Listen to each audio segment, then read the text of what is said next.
about yourself, Gail, and your involvement with HPDC?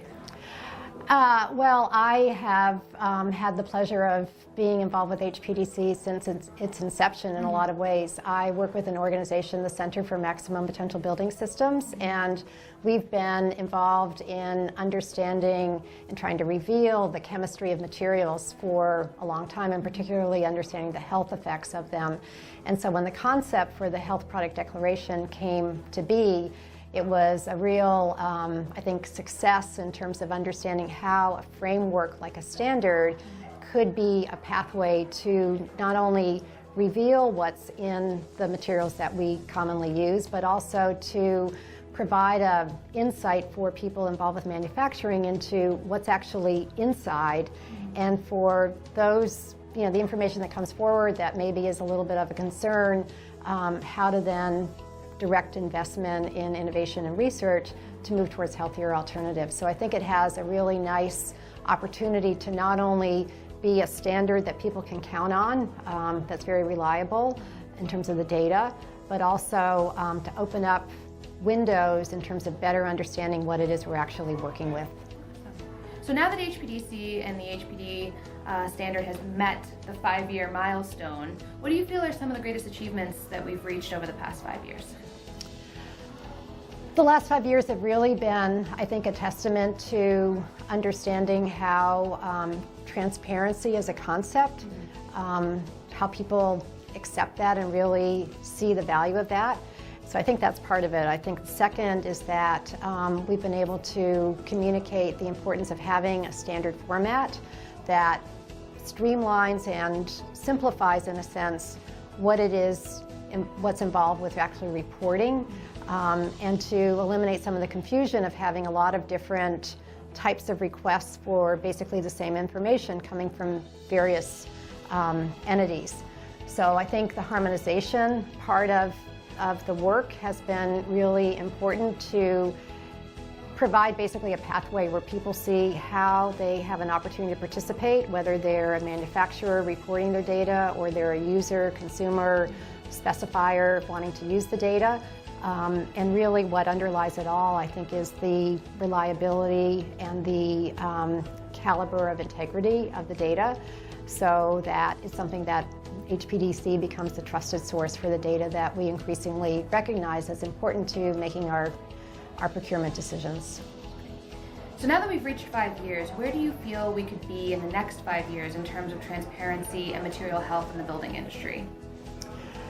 I think we have an opportunity to basically cross the hurdle of people feeling like it's too hard, it's too cumbersome, to say that actually it's information that is increasingly available, yes, with some work, but not only is it available, but it becomes more of an essential ingredient to really provide the kind of information that consumers are increasingly going to want. Yeah. So I think a lot of it is just rests on this, right to know. We do, just in the same way we have the benefit of when we buy a product in the grocery store, we get to see a lot of information. Certainly we should be able to be in a position in 5 years where that becomes just an assumed information that we could readily access. And I think that it's also just a testament to understanding how influential and consequential buildings are to our health. And of course, what we make our buildings with become a building block for defining what that is.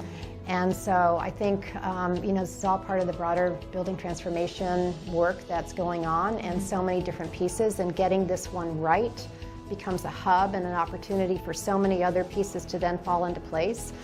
So I think it really goes back to understanding that this is information that, everyone increasingly is recognizing as important to have. The responsibility of manufacturers to be able to provide the transparency that responds to people in the marketplace wanting to have that information. And I think very importantly, as we have mentioned, to open up the pathway to see where innovation and investment in research can really yield results, so that the benefit for all is healthier places where we live, work, heal. And that, I think, is really the great opportunity ahead. And looking to all of those opportunities, what would you say to somebody now who is thinking of joining the HPDC? Why is now the best time to get involved? Now's the best time because now is now. Yeah. And every day that we aren't making an investment in advancing this agenda, it's just a little bit less than what it could be. And I think particularly the now of everyone now, as opposed to seeing it as something that's just in the hands of a few types of people. I think that also is something that's going to just enrich it, where we're going to be able to have the dialogues that need to happen. And if those are challenging dialogues, I think we should be ready for those and hopefully move towards what I think is very much a shared view of the future, which is in fact to be able to create places where health is promoted and we're contributing to the broader good.